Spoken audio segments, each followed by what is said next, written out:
Welcome to the Spirits, Angels, and Guides Oh My podcast, where the supernatural gets real, baby. Hello, Nan. How are you? I am lovely. How are you? Super duper. Super duper. Super duper? We're having some fun. Listen, we've launched our Patreon, which is absolutely epic amazing. And one of the things in our Patreon level is people can put forward different topics that they want us to talk about. So we had our very first request. Oh, And the topic is, why should I become a psychic medium? Oh. Wow, that has a lot to it. It's a lot to cover. Why should I become a So we're supposed to sell her on No, for him? I feel it's someone already who's in development with you, and I think that they were really wanting it not so much as a pitch, but as an education thing for maybe some people out there that are listening who have the gift, who are thinking, why should I lean into development? Why should I go down this rabbit hole with anyone? I feel that's more kind of along the lines of the topic. If you had asked me this, Nan, 20 years ago, when I first, I've been doing this work professionally for 23 plus years. But if you had asked me this 20 years ago when I was still, growing my business and really, still taking development courses and stuff like that and trying to figure out what my niche was. Because remember, I started off as an angel card reader, right? Not a Doreen Virtue angel card reader, but I just liked the angel cards. And that was where my heart was at that time. It didn't stay that way very long, but that's where my heart was. Yeah. I would say to you, mediumship is it's not an easy skill set. And we're all psychics and we're all mediums. So I tend to not talk about being an intuitive or being a medium from a place of this is a gift. Mm. Because some people can find this to be a curse. Yes, it's true. That's true. And some people use it for nefarious reasons. Mm-hmm. So for me, there's a very big difference in how you use your mediumship or your intuitive skills. And that's one of the greatest gifts that was bestowed upon me was finding that spiritualist church, because it taught me to really be of service, right? It taught me that when I'm giving an exchange and receiving an exchange, that I'm doing it for all the right reasons, right? Okay. It's not about the money. I mean, this is my full-time job, so obviously it has to be a little bit about an exchange, but I'm helping. I'm really there to be of service. I don't owe anyone anything, and I think that's very important for people to remember. But also, you gotta be good at what you do. You gotta be able to provide the receipts. You gotta be able to really step into it. So I guess what I'm really trying to say, Nan, is that a lot of people have come up over the last few years and just been like, mediumship became a fad. Everyone was a medium. All the intuitive card readers, the tarot readers who suddenly, all of a sudden, were happy with being tarot readers for, 15 years. And all of a sudden, mediumship was the big deal. Everyone wanted to see a medium because everyone wants to connect. And all of a sudden now they're intuitive mediums. And mediumship is the foundation of all spiritual work. So they're not wrong, but I think the flavor of mediumship has really become jaded. There's a lot of people doing this work out there. There's a lot of ego out there. Healthy ego is a blessed thing. Like, baby, you should have a healthy ego, baby. You're good at what you do. Right? You. Oh, me. Oh, Yeah. okay. I haven't really thought about it that way. So that's thank you for the compliment. But yes, healthy ego is a good thing, because what it allows you to do is step into the trust. It allows you to step into that connection. And it's sorry, my dog is like walking around. If everybody hears the tippity tap of little toes. Sorry. So I really feel that that is, when we first opened this conversation, I would have said definitely to be of service. But I do have people I do development work with where it's just for their own betterment. So it's just so that they can follow their own GPS, that they can talk with their past father or talk to, an aunt that passed away. There's different sort of reasons and seasons around why different people would get into doing this. But you're right. I feel like it is something that you need to have somewhat of a healthy ego. I okay, so I also truly believe, Nan, that not everyone should be a medium. This is should not be everyone's calling. Just because you can do something doesn't mean you should do something. Right. And I think that personality plays into it. I think that empathy plays into it. I've seen readers who've come through and given messages and just like, oh my goodness. We're supposed to be uplifting, we're supposed to be motivational. Yes, we can touch on subjects that are dark or heavy, emotional, all of those things, but not everyone should be a medium. And one of the things, if you are looking to become a medium, if you're sitting there and you're like, you know, I've had this since I was a child. Okay, I believe you 100%. Hmm. I believe you 100% because you did. You're born with it.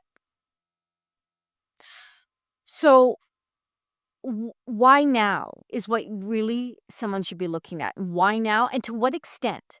Like you said, is it for me Hmm. and my own growth and development? Or am I planning to take this and be of service? Or am I unsure and I'm just dabbling? Like, Right. what is the why? What is your why? I think if we were to just like hang up the podcast right this second, that would be the best. Just we're done the podcast. We're done this episode. What is the why? And then go Right. from there. Because that is the big foundation of question that I feel if they were sitting in front of me, why should a person become a psychic medium? I would be exactly why. What is that person's why? What is your reason behind it? And the thing about that too is not everyone's going to be good at it. Yeah. So there can be so much frustration. Maybe I'm not meant to do this work. And then there's so many different teachers. What's evidential? What is not? Does the message matter? Does the message not matter? These are all things you need to take into consideration. So finding a mentor, finding a development group. Actually, you don't even need to find a mentor first. Find a group that sits together. Yeah. Get some practice in. Learn the foundations of mediumship. Learn the things, the extra tools. And there are mediums that will be like, I disagree with you wholeheartedly, and that's cool, baby. You can disagree with me. But if you were to come to me and say, Tara, you've been doing this a long time. Tell me two things that I need to do to start my spiritual journey. I would say number one, take a metaphysical 101. Hmm. Learn about all the different types of modalities because they all blend into one space. If you want to be that evidential medium, and evidence is important, then learn the different ways you can get that evidence. Hmm. Learn how to read a chakra. Learn how to read the energy in the room. Learn how to understand what images mean to you specifically when they come through. Because spirit works in different ways Yes. with each of us.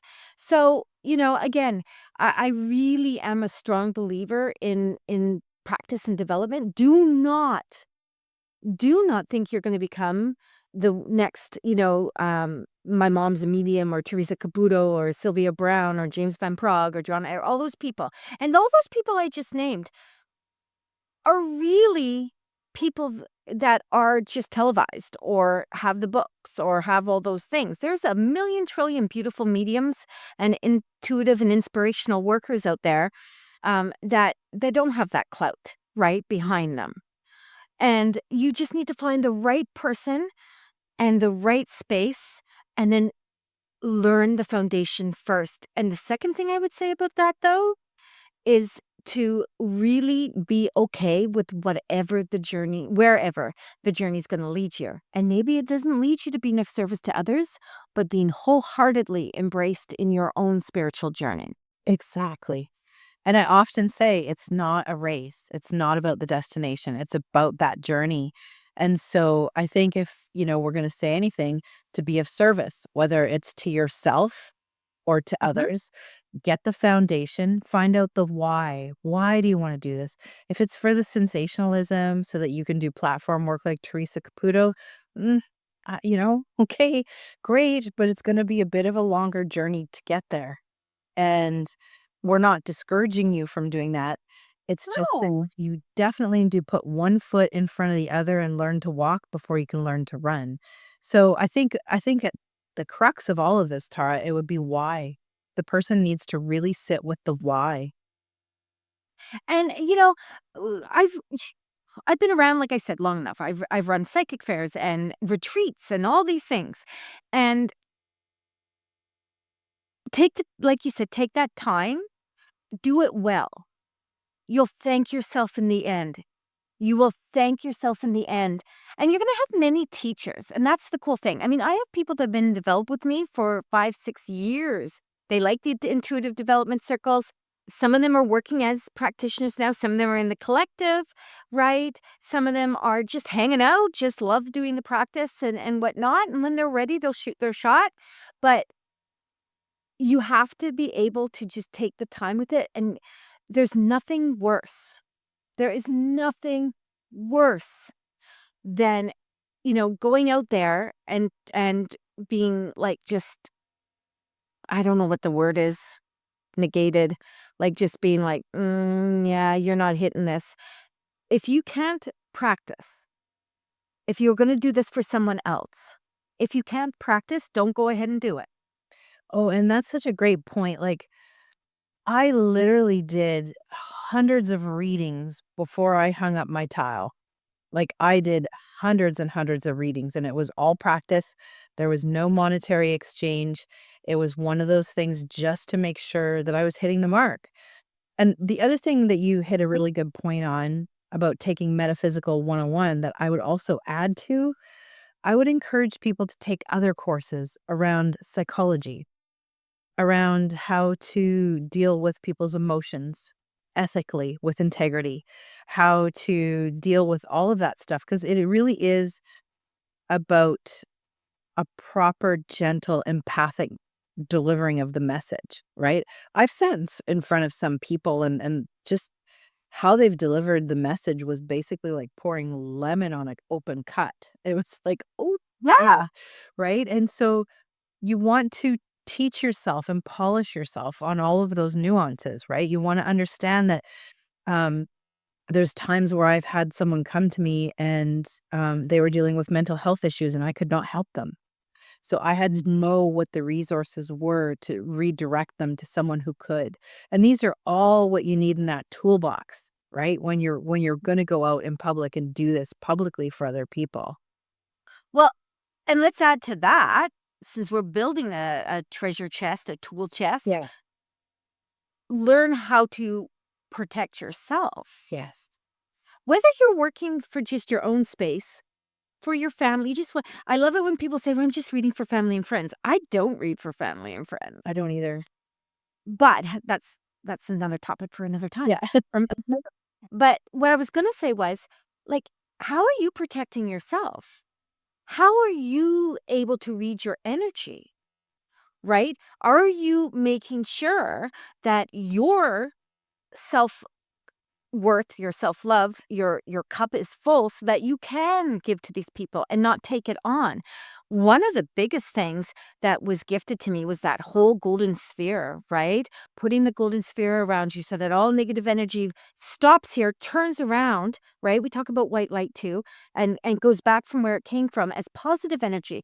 Because if we are here and we're listening to and think about what you do as an evidential medium or a healer, an energy practitioner, or anyone really that's reading cards, anything, because there's so much emotion attached to this. Why do people outside from the very small percentage come to see a medium or a psychic or an energy practitioner, it's because they're looking for something. Mm-hmm. And it can be as simple as some career advice. It could be as deep as a loved one. But there's energy, emotions involved in that. There's mental health involved in that. Mm-hmm. And energy is huge. Yeah. Huge. So how are you looking after you? If you go and take a psychology class, to kind of, get a little bit of flavor to how you can handle other people's emotions, make sure you're doing the same for yourself, babies. Mm-hmm. Make sure I am over the top emotional. Everything upsets me until I turn the scorpion stinger on, and then I'm like, bitch, we got a problem. Do you know what I mean? But everything upsets me. And sometimes I have to really get smacked on the head. And I have a very good community that likes to smack me around, and let me know, remind me to get back into my space. You know what? You're okay. You're okay. You're okay. And then I tap into my tools, right? I tap into my tools. Okay, I'm okay. Yep. No, I'm good. Brush, brush, brush. Root, root, root. You do what you got to do. But I learned the skills. I have that skill set. I can walk into a room and read a room like a mother fluffer without stress, trepidation, any of those things. But that came with practice, Oh, for sure. right? That came with, I'm lucky in terms of I can turn spirit on and off like a light switch. But that came with practice too. I don't think it's luck. I think it's years of doing this and being plugged into spirit that allows you to go flip, the switch is on, right? Mm, that terminology came to me when I was like in my second year of doing this. How do you switch on and off with spirit like that? And for me, I I just I believe it's because I just trust the process. I don't need to understand, and this is a good conversation. Mhm. I don't need to understand every nuance of everything I'm doing. I am that right-brained as opposed to the logical analytical. I simply trust spirit. Period. And if the person I'm giving the reading to doesn't understand what I'm giving or cannot take what I'm getting or it does not resonate with them, I'm okay to be like, well, that sucked that she couldn't take that, but it's the right message. Mhm. Yep. Does that make sense? 100%. Okay. And again, though, I'm big on saying to people, have teachers. Remember, you're going to take a little something, something from every one of them. You're not going to resonate with every single thing that they give you. You're just not. But there's going to be something that you take from it. I'm jaded though now. Me going to a class is just like, I'm set in my ways. I'm set in my ways. Well, I always say to people that I'm working with, take what you can and leave the rest, right? Because Mhm. you're going to uniquely become you, right? You don't Yeah. want to be craft dinner like everyone else. You want to be Exactly. panini or something unique, right? And so if I learn a bit from Tara and I learn a bit from someone else and I learn a bit from someone else, suddenly it's me and my unique offering. And that's exactly how I got to where I am. Like I've studied under mediums, but I've studied under animal communicators. I've studied under shamans. So I have this unique formula and training and learning that brings me to the animal soul guide that I am, right? Whereas you've traveled to England. You've traveled and studied under like some of the masters and you've had a completely different path than me. And again, the uniqueness of us, Yeah. right? The uniqueness of how we blend and the flavors, right? Like, I love being able to do what I do. I hate the business portion of it. This is true. I can confirm. I loathe sitting. I literally sat at my desk today, my baby, and I just typed and typed and typed. It was good stuff I was typing. I was, dealing with the collective and whatnot. And I have great ideas. We're both Manny Jennies, but that's not where my heart is. My heart is being like giving words of wisdom, creating. And here's the other thing. As an empowerment medium, I still get to be human, 100%. right? Yes. And that is what I have to remember as I am a medium for the public. I am not always a medium for myself. Yep. Do you know what I mean? Like you don't You're just do that. you're a soul living a human experience. You need to be able to turn the blinds down and be Tara, right? Exactly. And you got to keep that in mind when you're thinking about your why. Because your why cannot be, am I trying to change myself?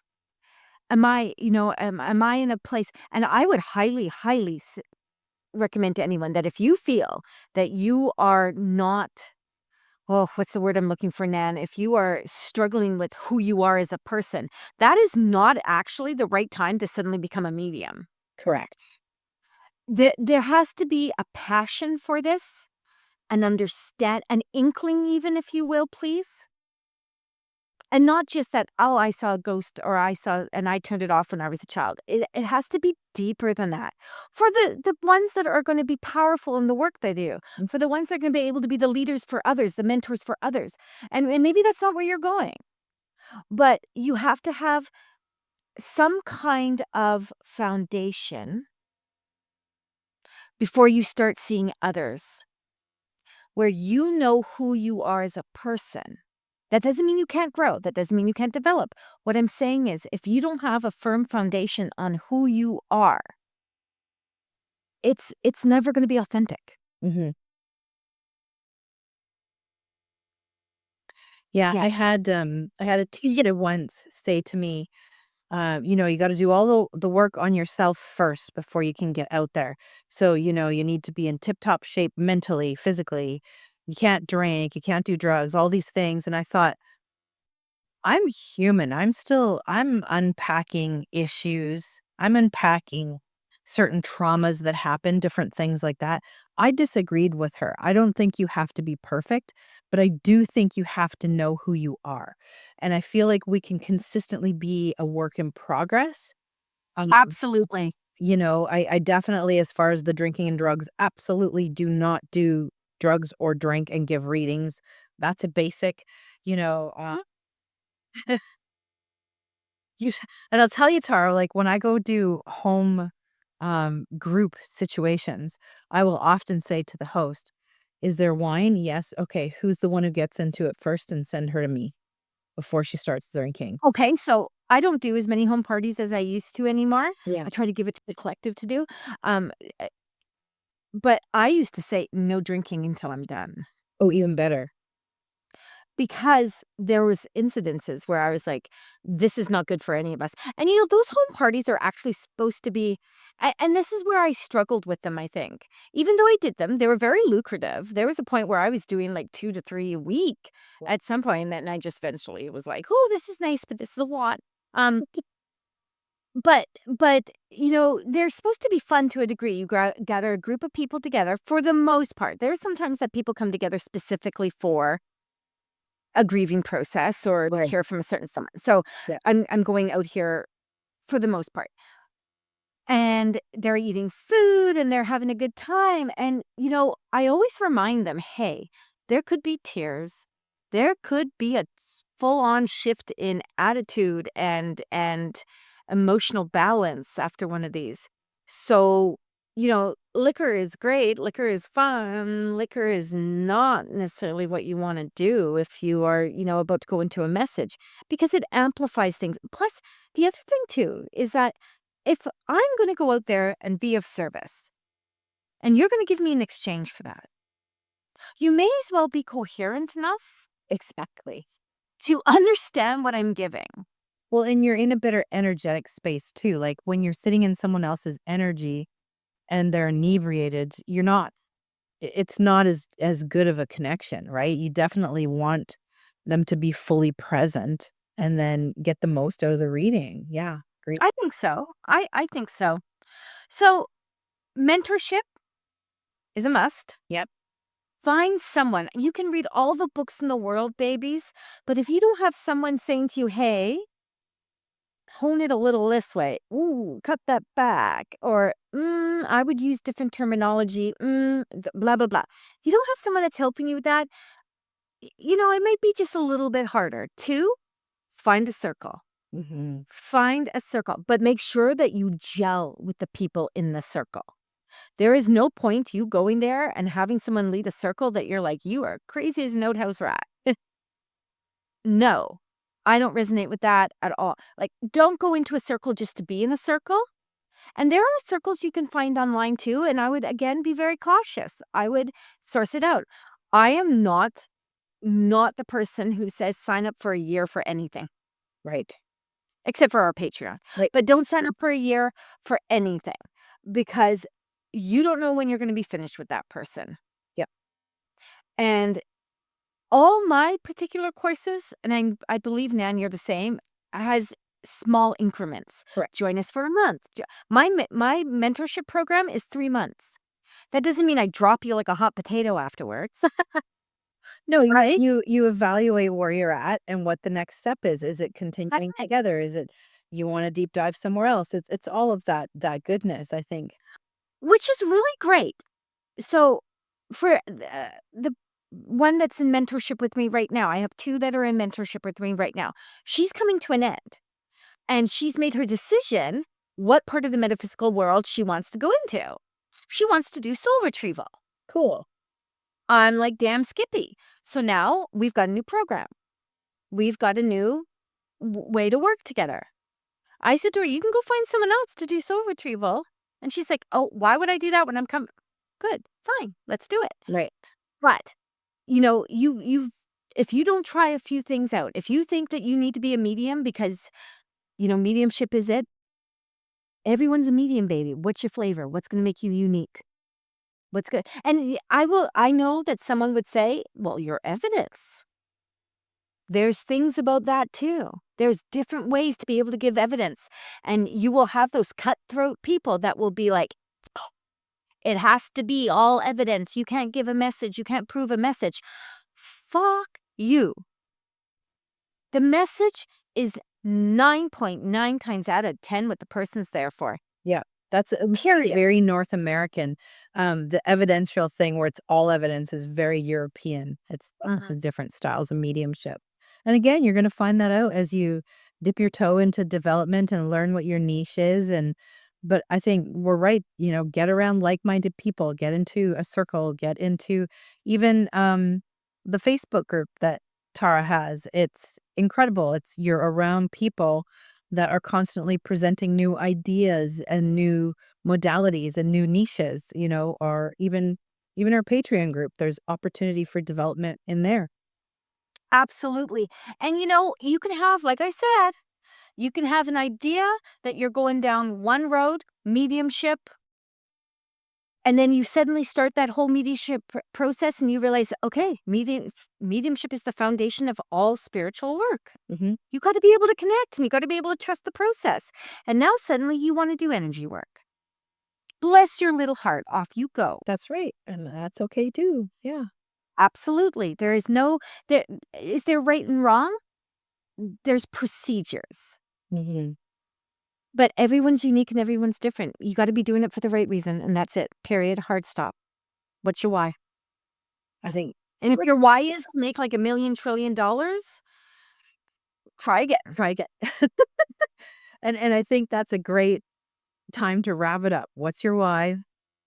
And just give us a call or drop us a note if you have any other questions around this, because it's a very unique individual conversation.